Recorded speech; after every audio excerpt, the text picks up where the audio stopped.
Welcome, everybody. I'm going to be talking about the people pleaser pattern, and this is a very common pattern for business owners. And I'm thinking about a client of mine as I explain this pattern. And one of the things that she would always do, much to the disappointment of her accountant, is that she would not set KPIs for her staff. There was a reason that she wouldn't set KPIs for her staff, because, Gab, when you set KPIs for your staff and you've got to go to meetings with your staff and say things like, hey, you didn't perform, why might that be uncomfortable for someone with a people pleaser pattern? A lot of the time with the people pleaser pattern, it's all really about confrontation, isn't it? And an unwillingness to be the bad guy, in inverted commas. Exactly. So one of the things that we know about people-pleasing business owners, or to be more specific, business owners with the people-pleaser aspect to their personality, is that they really like to be liked. That's one of their major drives. And typically they like to be nice, because they hope by being nice that they're going to be liked. So they tend to want to live out of the pleasing and nice sides of their personality, which of course is a beautiful, wonderful thing. But sometimes when you run a business, you need to be more assertive. You need to be able to discipline. And so the business owner with the people pleaser aspect, as it moves into what we call the dysfunctional territory, will tend to avoid those traits or those behavioural characteristics that are required to lead a team. And what will often happen is their staff will start to take advantage of them. And by the way, their staff taking advantage of them doesn't need to be a malicious thing, but if someone's not around setting boundaries and constantly reinforcing standards, what do staff, even well-meaning and good staff, tend to do, Georgina?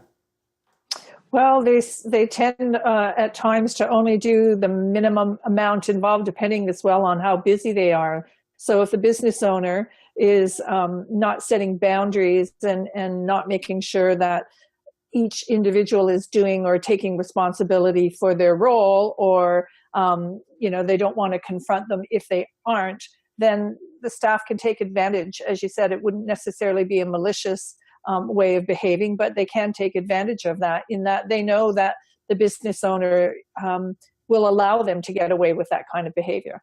Correct. So, you may be wondering, well, do I have a people pleaser aspect to my personality? And I'm going to tell you in a second that Georgina's going to explain the difference between a functional people pleaser and a dysfunctional people pleaser, because it's good to have a people pleasing part of the personality. But there's a key. When people pleaser part of the personality is associated with a low self-worth part of the personality, the person uses getting liked to avoid their low self-worth. And that's what sets up the challenge and issue and tends to move the business owner into what we call the dysfunctional territory of the people pleaser aspect of their personality. Now, as I said, you may be wondering, well, do I have a dysfunctional people pleaser? Here's a couple of things you might want to ask yourself to find out whether you do or you don't. And the first one is, do you avoid confrontation? The next one is, do you avoid speaking the truth if it's uncomfortable for someone else? And the third one is, rather than be direct with your staff when they've upset you, do you prefer to offload to your friends or your partner, telling them how horrible the staff member was? Basically, you use other people to vent your anger because you don't want to confront the person that you actually have the issue with. So those questions and the answer to those questions will tend to help you understand whether you've got a people pleaser aspect that's moving into dysfunctional territory, impacting your business's bottom line. So Georgina, dysfunctional and functional aspects of the people pleaser part of the personality. Yeah, well, the functional aspects of the people pleaser, of course, are, especially in certain businesses. From a technical point of view, when we're dealing with clients or dealing with customers, we want them to feel as if they are special and they are our number one priority. And the people pleaser, when it's functional, will allow them to feel that, will put their needs before ours. And for a client, that's really important for them to feel important to the business. So when dealing with a functional people pleaser, we can allow ourselves to put others first. We aren't reactive. We're very accommodating. Even if there is a potential for conflict, we'll shift the energy, or we'll shift our communication away from that in order to make the other person feel safe and to feel calm and to feel important, like they are the number one priority for us. So as you see, there can be some real advantages to the functional people pleaser in a business environment. However, when it moves into dysfunction, is when, as Perry suggested, when we're not able to recognize that there is a necessity to have a conversation or to confront someone and set a boundary around what their behavior is doing or how it's impacting us. So oftentimes it will come out as a dysfunction within the environment with staff, or as Perry said, potentially within partnerships or people that we work with within the business. Unfortunately, as far as the dysfunctional side of things go, what happens is there's resentment that builds up when we are dysfunctionally people-pleasing. So when we really are going overboard and we're not actually recognizing and respecting the boundaries that are necessary, we can have resentment build up, and because we continue to repress our true feelings because we're just so encouraged and so wanting to avoid the confrontation or avoid the conflict that we're going to repress any of our feelings of discontent. So oftentimes that repression can only take place for so long, and it's like a pressure cooker. The top blows, and all of a sudden everything that we've been holding back in wanting to engage our people pleaser, once it's moved into dysfunction, it can only be held down for so long, and then all of a sudden we explode, and all this anger that was pent up gets released, and usually not with the person that has created the environment in the first place. Yeah, I just love that. I was actually going to talk about that because it's one of the things that I've constantly seen with someone with a strong dysfunctional people pleaser, because exactly what you've seen.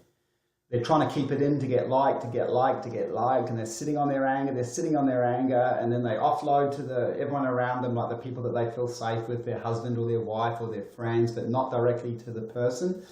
But it'll always typically happen in a staff environment where that person who's a chronic people pleaser to get liked, that resentment that they're pushing on, that anger they're sort of pushing down all the time, will suddenly pop, and they just become really angry and say things or express things in ways that they shouldn't express it. And the problem for that person, and we're digging into kind of a deeper area with this, is that, I would say that in my experience, and I don't know if both of you agree with this, but in my experience, most people pleasers have actually quite a dysfunctional relationship with their own anger, meaning that they judge anger because, and especially if they've got the people pleaser part that wants to be liked, they'll go, well, I'm not nice if I'm angry. And so they're trying to sit on their anger. So when their anger comes out, it comes out dysfunctionally. And what it's really important for you, if you know that you've got a people-pleasing part that moves into dysfunctional territory as a leader, that you're better off actually connecting to your anger in early stages, so that, you see, anger is a wonderful thing, because anger will tell you where your standards are being crossed, or where someone's letting you down, or where you feel someone's not performing in the way that they should. And if you get in touch with that earlier on in the piece, and you get the courage to express it, it won't be loaded with a lot of emotional voltage, but you can use that anger to express the boundary. What happens if you keep sitting on it because you're trying to be liked, when it comes out, it will cause destruction. And then again, the worst thing for you is, of of course, then it's going to feed into, well, I think anger's terrible because every time you're angry, as a people pleaser, you'll cause damage. There's a big difference. So someone that's got a functional people pleaser and who can also be straight and strong when someone crosses their boundaries or not performing, will tend to be a far better leader. Gab, anything from you? I mean, we've just covered a lot, but maybe you've got some insight to this that Georgina and I haven't shared.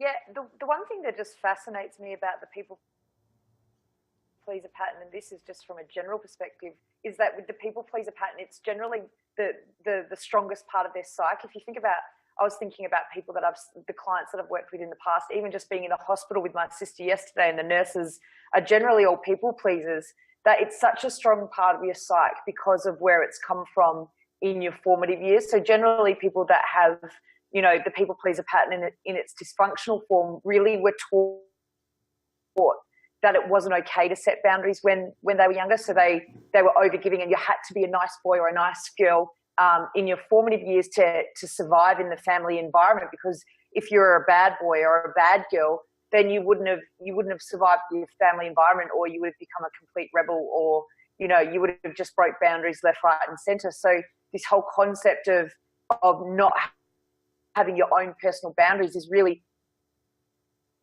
the front and foremost part of a people pleaser psyche. It's almost, they are the people pleaser rather than the people pleaser is a part of me, or is a functional part. And I just find that fascinating. Yeah, interesting, because a whole bunch of messaging leads to that. As you said that, I'm thinking about, you know, you're brought up to, you know, maybe you've got a strong mother or father, and, you know, when you express your viewpoints and opinions, you're made to feel wrong. Or if you've got things that you want to do that are different to the family, you might be considered to be selfish. Now, all those messages will tend to sort of, you know, push you into people-pleasing territory, because the idea of setting your own boundaries or having your own opinions, you know, as you're growing up, would have gotten negative feedback from the environment.